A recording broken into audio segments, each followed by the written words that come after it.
اعوذ باللہ من الشیطان الرجیم بسم اللہ الرحمن الرحیم الحمدللہ رب العالمین والصلاة والسلام علی سید المرسلین وآلہ الطیبین الطاہرین المعصومین المظلومین۔ عزیزان محترم، پروگرام آیات علوی میں آپ کو خوش آمدید کہتا ہوں، اور آج کی ہماری آیت ہے سورہ زمر کی آیت نمبر 29، کہ جس میں اللہ رب العالمین فرماتا ہے، اس آیت کے اندر ایک کمپیریزن ہے، بڑے غور سے سنیے گا۔ اللہ رب العالمین ایک کمپیریزن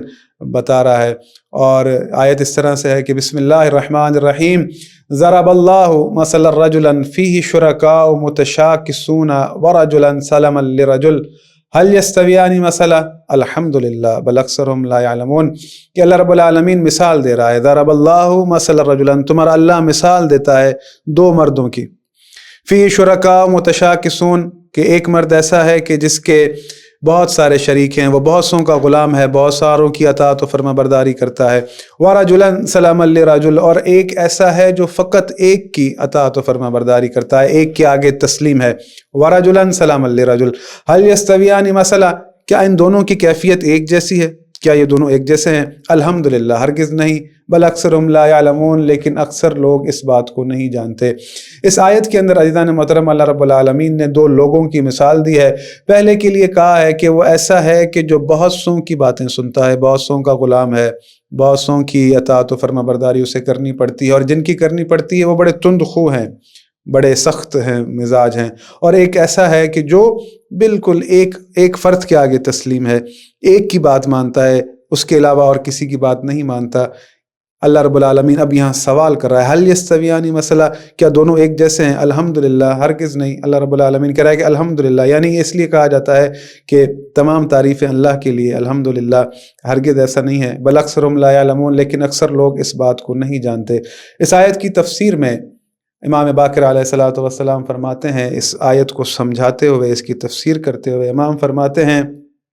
کہ اللہ نے دو لوگوں کی مثال دی ہے، یعنی ایک ایسا ہے کہ جو بہت سوں کی بات مانتا ہے، بہت سوں کی اطاعت و فرما برداری کرتا ہے، اور وہ بہت سے ایسے ہیں جو تندخو ہیں، اور ایک ایسا ہے جو ایک کے آگے تسلیم ہے۔ تو امام فرماتے ہیں کہ یہ آیت ہمارے شیعوں کے لیے ہے کہ وہ اپنے وقت کے امام کے آگے تسلیم ہوتے ہیں، اس کی اطاعت و فرما برداری کرتے ہیں، بالکل اس فرمان کے مطابق کہ جو رسول اللہ صلی اللہ علیہ وآلہ وسلم نے فرمایا تھا کہ تم پر تمہارے وقت کے امام کی اطاعت و فرما برداری واجب ہے۔ اور یہ بھی فرمایا تھا کہ من لم یعرف امام زمانہ مات میتۃ جاہلیہ، کہ جو بھی اپنے وقت کے امام کی معرفت کے سوا دنیا سے گیا وہ جاہلیت کی موت مر گیا۔ اور بالکل وہی امام کے جس کے لیے یہ کہا گیا ہے کہ یوم ندعو کل اناس بامامہم، کہ تم معاشر کے دن اپنے امام کے پیچھے پکارے جاؤ گے۔ امام در حقیقت اس آیت کو یہ بیان کر رہے ہیں کہ یہ آیت ہمارے شیعوں کے لیے ہے کہ جو صرف ہمارے آگے تسلیم ہوتے ہیں، اپنے وقت کے امام کے آگے تسلیم ہوتے ہیں۔ تمام ائمہ جو رسول اللہ صلی اللہ علیہ وآلہ وسلم کے اوصیاء ہیں ان کو ماننا واجب ہے، لیکن ہر وقت کے امام کی اطاعت اس وقت واجب ہوتی ہے۔ تو عزیزان محترم، یہ مثال دیتے ہوئے امام باقر علیہ الصلوۃ والسلام سمجھا رہے ہیں کہ رسول اللہ صلی اللہ علیہ وآلہ وسلم نے فرمایا تھا کہ گزشتہ قوموں میں بھی فرقے ہوئے، میری امت میں بھی فرقے ہوں گے، اور ایک فرقہ جنتی ہوگا۔ اس فرقے کی نشانی امام فرما رہے ہیں کہ وہ اپنے وقت کے امام کے آگے تسلیم ہوتے ہیں، یعنی ہمارے شیعہ۔ اور اس کے بعد جو دوسری حدیث ہے اسی تفسیر برہان کے اندر کے امام باقر علیہ الصلوۃ والسلام امیر المومنین علی علیہ الصلوۃ والسلام سے روایت کرتے ہیں کہ امیر المومنین علی علیہ الصلوۃ والسلام نے لوگوں کے سامنے کہا تھا کہ میں وہ ہوں جو صرف محمد مصطفیٰ صلی اللہ علیہ وآلہ وسلم کے آگے تسلیم ہوں، انہی کی بات مانتا ہوں، انہی کی اطاعت و فرما برداری کرتا ہوں۔ اور امیر المومنین نے یہی آیت پڑھی کہ ضرب اللہ مثلا رجلا فیہ شرکاء متشاکسون ورجلا سلما لرجل هل یستویان مثلا الحمدللہ بل اکثرهم لا یعلمون، کہ اللہ مثال دے کر کہہ رہا ہے کہ دو لوگوں کی مثال دے رہا ہے کہ ایک ایسا ہے جو بہت سوں کا غلام ہے، اور ایک ایسا ہے جو فقط ایک کا غلام ہے۔ ان دونوں کی کیفیت ایک نہیں ہے۔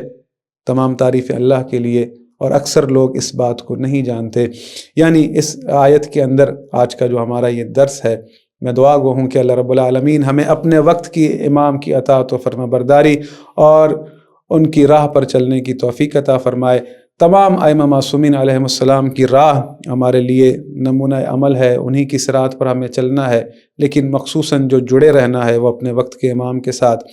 کہ ان کی اطاعت و فرما برداری۔ اللہ رب العالمین سے دعا گو ہوں کہ اللہ رب العالمین اپنے امر کو غالب فرمائے، امام مہدی علیہ الصلاۃ والسلام کا جلد از جلد ظہور فرمائے، ہمیں ان کے اعوان و انصار میں شامل فرمائے، ہمیں تمام ائمہ معصومین کی اطاعت و فرما برداری کرنے کی توفیق عطا فرمائے، کیونکہ یہ 12 کے 12 وہی ہیں، ان کی بات ایک ہی ہے، ان کا عمل ایک ہی ہے، وہی عمل ہے جو محمد مصطفیٰ صلی اللہ علیہ وآلہ وسلم کا ہے۔